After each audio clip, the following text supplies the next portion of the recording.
வணக்கம் உறவுகளுக்கு. இன்றைய ஒரு செய்தி என்ன அப்படின்னு கேட்டிங்கன்னா,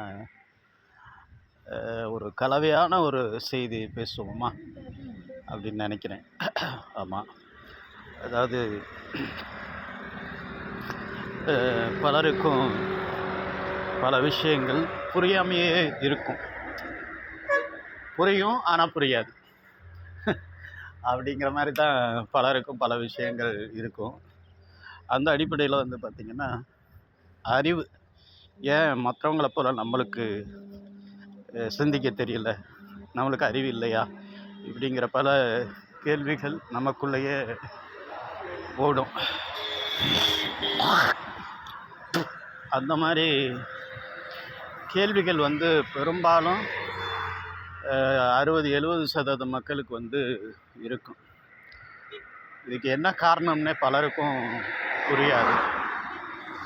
பலரும் நம்மளுக்கு இவ்வளோ தான், இதுக்கு மேலே நம்மளுக்கு அறிவில்லை, நம்ம இவ்வளோ தான் சிந்திக்க முடியும் அப்படிங்கிற மாதிரியே யோசிப்பாங்க. அப்போ அந்த அடிப்படையில் நம்மளுக்கு தெரிஞ்ச சின்ன கருத்துக்களை நம்ம சொல்லுவோம், சரிங்களா? அது உங்களுக்கு புரிஞ்சதுன்னா பாருங்கள், புரியலைனாலும் ஒன்றும் வருத்தப்படாதீங்க. ஏன்னா எல்லா விஷயமும் உடனே புரியணும்னு அவசியம் இல்லை.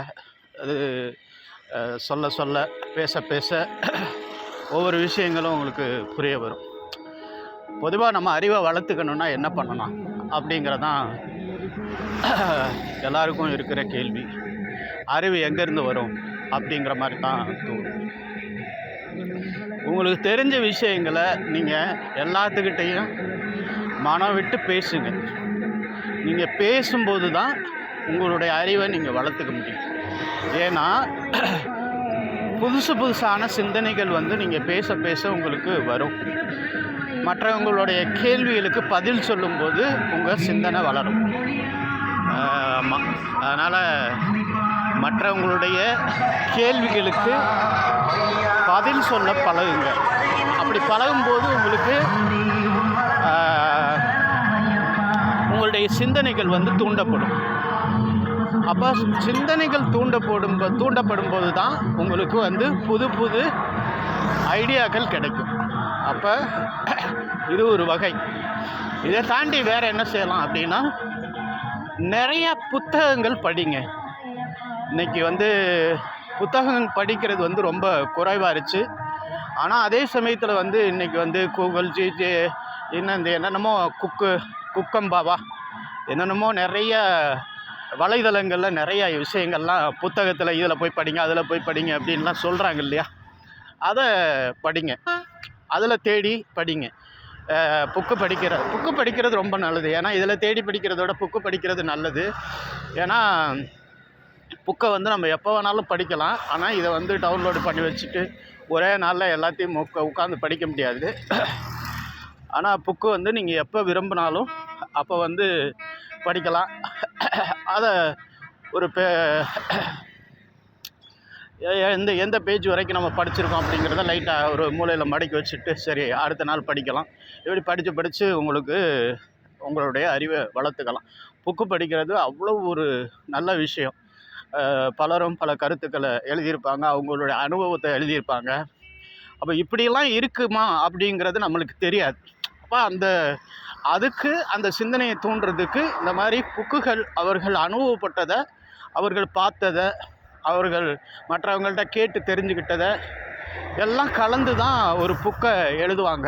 அதை தாண்டி அவங்களுடைய கற்பனையோடு சேர்த்தும் சில விஷயங்களை எழுதுவாங்க.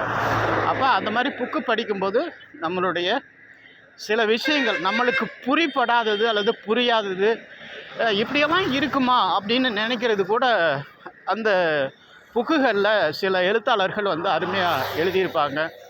அது நம்மளுக்கு ஒரு நல்ல சிந்தனையை தூண்டுவதற்கு இது ஒரு வாய்ப்பாக இருக்கும். இதெல்லாம் கடந்து நாம் என்ன செய்யணும்னு சொன்னால், உலகத்தில் எத்தனையோ மொழிகள் இருக்குது. ஆனால் அந்த மொழிகளெல்லாம் விட தமிழ் மொழி ரொம்ப சுவை மிக்கது, கருத்து மிக்கது, அறிவு மிக்கது, ஆற்றல் மிக்கது. அதுக்கு சொல்லிக்கிட்டே போகலாம், அளவே கிடையாது. அந்த அளவுக்கு தமிழ் வந்து ஒரு உலகினுடைய அற்புதமான மொழி. ஆனால் இன்றைக்கி அந்த மொழியை வந்து யாரும் கண்டுக்கிறதில்ல. தமிழர்களே தமிழை பேசுவது அவமானமாக நினைக்கிறக்கூடிய ஒரு காலகட்டத்தில் நம்ம வாழ்ந்துக்கிட்டு இருக்கோம். அப்படிங்கிறது ரொம்ப வருத்தமான செய்தியாக இருந்தாலும் அது இப்போதைக்கு மீட்டெடுக்கப்பட்டிருக்கிறது. உலக நாடுகள் தமிழை பற்றி பேசக்கூடிய அளவுக்கு தமிழினுடைய மீட்சி வளர்ந்து வந்து கொண்டிருக்கிற அப்படிங்கிறது மறுக்க முடியாத உண்மை. ஆகவே தமிழை வந்து நல்லா உச்சரித்து பேச பழக கற்றுக்குங்க. ஏன்னா எனக்கே சரியாக பேச தெரியலன்னு தான் நினைக்கிறேன். இருந்தாலும் எனக்கு தெரிஞ்சதை நான் பேசுகிறேன், தெரிஞ்சதை நான் சொல்கிறேன். ஓகேங்களா? அப்போ தமிழை வந்து சரியாக பேச பழகுங்க, தமிழை படிக்க பழகுங்க, இலக்கியங்கள் படிக்க பழகுங்க, காப்பியங்கள் படிக்க பழகுங்க. இதெல்லாம் வந்து உங்களுடைய அறிவை வளர்க்குறதுக்கு ஒரு பெரிய உந்து சக்தியாக இருக்கும். இது இது ஒரு வகை. சரிங்களா? அடுத்தபடியாக என்ன பண்ணலாம் அப்படின்னா, இது எல்லாத்துக்கும் சேர்த்து நம்ம அறிவை வளர்க்குறதுக்கு இன்னும் ஒரு உயிர் வேணும் இல்லையா? நீங்கள் உயிரோடு இருக்கணும்னா என்ன பண்ணணும்? உணவு சாப்பிடணும். அப்போ அந்த உணவு சாப்பிடணுன்னா இன்றைக்கி இருக்கிற உணவுகள் பூராமே குப்பை தான், அப்படி தான் சொல்லணும். குப்பையில் கொட்டுற உணவை தான் உங்கள் வயிற்றுக்குள்ளே கொட்டிகிட்டு இருக்கீங்க அப்படிங்கிறதா இன்றைக்கி என்னுடைய இந்த கார்ப்பரேட்டு உணவுகள். இது கார்ப்பரேட்டு உணவுகள் தான் சொல்லி தான் ஆகணும், ஏன்னா வேறு வழியே கிடையாது. ஏன்னா அவங்க தான் பணத்துக்காக உலக மக்களை வந்து இப்படி வந்து கொலை பண்ணிக்கிட்டு இருக்காங்க அப்படிங்கிறது தான் உண்மையான விஷயம். இது எல்லாருக்குமே தெரியும்.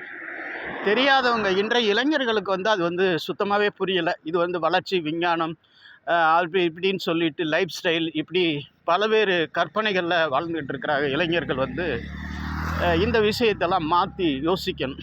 அப்போ அறிவை வளர்க்குறதுக்கு வந்து உணவு ரொம்ப ரொம்ப அவசியம். ஏன்னா உடல் ஆரோக்கியமாக இருந்தால் தான் உங்களுக்கு நீங்கள் சிந்திக்க திறன் வந்து உருவாகும். அப்போ உடல் ஆரோக்கியம் இல்லைன்னா உங்கள் உடலில் உள்ள அணுக்கள் வந்து சரியாக வேலை செய்யலை அப்படின்னு சொன்னால், அது வந்து சோர்ந்து போயிடுச்சு அப்படின்னு சொன்னால் உங்களுக்கு சிந்திக்கும் ஆற்றலும் திறனும் வந்து இழந்துடும். அப்போ அதுக்கு என்ன செய்யலாம் அப்படின்னு பார்த்தீங்கன்னா, கண்டிப்பாக உணவை மாற்றுங்கள். உங்களுடைய ஆரோக்கியத்தை வந்து உணவில் தேடுங்க. மாத்திரை, மருந்து இதில் போய் தேடாதீங்க. அதெல்லாம் வந்து எந்த காலத்துலேயும் வந்து உங்களுடைய ஆரோக்கியத்துக்கு உகந்ததல்ல. ஏதோ நோய் வந்துடுச்சு அப்படின்னு சொன்னால் அந்த நோய்க்காக சில தவிர்க்க முடியாத சூழ்நிலையில் வந்து நீங்கள் மருத்துவமனைக்கு போகலாமே தவிர, மற்றபடி எதுக்கெடுத்தாலும் மருத்துவமனைக்கு போகிறது, ஆஸ்பத்திரியில் போய் இந்த கிளினிக்கில் போய்ட்டு டாக்டர்கிட்ட கன்சல்ட் பண்ணுறது, அதுக்கப்புறம் வந்து நாமளே டாக்டர் ஆகி மாத்திரையை போய் வாங்கி சாப்பிட்றது, இல்லை மெடிக்கல் ஷாப்பில் அவர்கள் கொடுக்குற மாத்திரையை வாங்கி சாப்பிட்றது, இதெல்லாம் வந்து ஆகப்பெரிய மடத்தனம் அப்படின்னு தெரிஞ்சாலும் இன்றைக்கி அது ஒரு பழக்கத்தில் இருக்கக்கூடிய ஒரு மூடத்தனமான ஒரு செயல்பாடு. அதனால் அதெல்லாம் விட்டுருங்க. அப்போ உணவை ஆரோக்கியத்தை வந்து எங்கே தேடணும் அப்படின்னு சொன்னால் உணவில் தான் தேடணும். அந்த உணவு எங்கே இருக்குது அப்படின்னு சொன்னால் முழுக்க வந்து சிறுதானியத்தில் தான் இருக்கிறது. சிறுதானியங்கள் பழைய காலத்தினுடைய உணவு முறையை மாற்ற முயற்சி செய்ய வேண்டும் அப்படிங்கிறது தான் என்னுடைய பணிவான வேண்டுகோள். அப்புறம் வந்து பார்த்திங்க அப்படின்னு சொன்னால், இன்றைக்கி இருக்கக்கூடிய எந்த உணவும் பட்டை தீட்டப்பட்ட அந்த வெள்ளையாக இருக்கக்கூடிய எல்லாமே வந்து ஒரு நோயை உருவாக்கக்கூடிய ஒரு உணவுகள் தான் இன்றைய உணவுகள் பூராமே. அதனால் வந்து அந்த உணவிலிருந்து நீங்கள் மாற்றி சிறுதானியத்தில் இன்றைக்கி வந்து எவ்வளவோ உணவுகள் தயார் பண்ணி சாப்பிட்றதுக்கு இன்றைக்கி நிறையா வலைதளங்களில் எவ்வளோ விஷயங்கள் வந்து கொட்டி கிடக்கு. அதை பார்த்து முயற்சி செய்யலாம் அப்படிங்கிறதா என்னுடைய வேண்டுகோள். ஆகவே உணவை மாற்றுங்கள், ஆரோக்கியமாக வாழுங்கள். சிந்தனை வளர்த்து கொள்வதற்கு இது ஒரு மிகப்பெரிய ஒரு சக்தி அப்படின்னு சொன்னால் உணவு தான். ஏன்னா உணவு நீங்கள் சரியான உணவு எடுத்துக்கலை அப்படின்னு சொன்னால் கண்டிப்பாக உங்களுடைய சிந்தனை திறனற்று போய்விடும். அதேமாரி பேசலைனாலும் திறனற்று போய்விடும், யோசிக்காவிட்டாலும் திறனற்று போய்விடும். யாருக்கிட்டையுமே பேசாமல் இருந்தீங்க அப்படின்னு சொன்னால் அதுக்கும் வந்து உங்களுடைய அறிவை வந்து வளர்த்து கொள்வதற்கு அது அந்த ஆற்றல், அந்த மூளை செயல்பாடு இழக்கும். அப்போ செயல்பாடு இழக்காமல் இருக்கணும்னா முதல்ல உணவு சரியாக சாப்பிடணும். மற்றபடி மற்ற விஷயங்களையும் நம்ம கடைப்பிடிக்கணும். அப்போ இதெல்லாம் செஞ்சால் ஓரளவுக்கு நம்ம வந்து அறிவை நாமே மேம்படுத்தி கொள்ளலாம். இது அப்படிங்கிறது தான் இன்றைய தகவல்.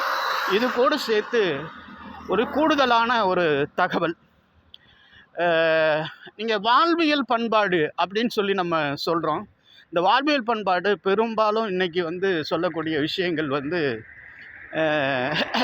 இந்த வாழ்வியல் பண்பாடை உருவாக்கியவன் வந்து இன்றைக்கி வந்து தாழ்த்தப்பட்டு மிதிக்கப்பட்டு நசுக்கப்பட்டு அப்படிங்கிற மாதிரியெல்லாம் ஒரு அடையாளத்தோடு வாழ்ந்து கொண்டிருக்கக்கூடியவர்கள் தான் இந்த மருத நில மக்கள். நீங்கள் வாழ்வியலை பற்றி நல்லா தெரிஞ்சுக்கணும், நம்ம அறிவை வளர்த்துக்கணுன்னா மருத நில மக்களினுடைய பண்பாடுகளை தான் நம்ம வந்து கற்றுக்கணும். எக்கனாமிக்கல், அதாவது பொருளாதார மேம்பாடு அப்படின்னு சொன்னால் எக்கனாமிக்கல் பற்றி நீங்கள் படிக்கணும் அப்படின்னு சொன்னால் கண்டிப்பாக மருத நில மக்களை பற்றி நீங்கள் படித்தா மட்டும்தான் நீங்கள் எக்கனாமிக்கலில் வந்து பொருளாதாரத்தில் வந்து மேம்பட்ட சிந்தனைகளுக்கு நிறைய வாய்ப்புகள் வந்து அவங்கக்கிட்ட இருந்து தான் வளர்ந்துருக்கு. இந்த உலகத்துக்கே அவங்கள்ட்ட இருந்து தான் வளர்ந்துருக்கு. ஆனால் இன்றைக்கி அவங்கள வந்து ஒரு குப்பைகளை போலவும் ஒரு கழிவு பொருளை போலவும் பார்க்குற மனநிலையில் இந்த உலகம் இருக்குது.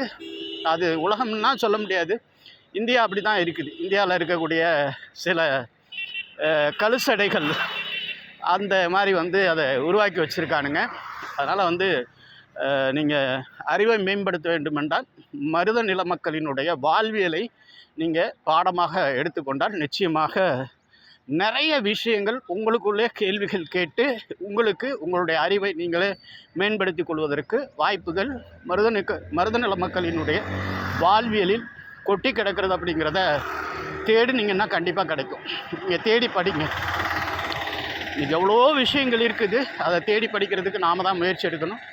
ஆகவே மருத நில மக்களினுடைய வாழ்க்கையை தேடி படிச்சிங்க அப்படின்னு சொன்னால் நிறைய அறிவுபூர்வமான விஷயங்கள் கொட்டி கிடக்கு அப்படிங்கிறத உங்களோடு பகிர்ந்து கொண்டு மற்றும் நாளைக்கு மற்றொரு காணொளியில் உங்களை சந்திக்கிறேன். நன்றி, வணக்கம்.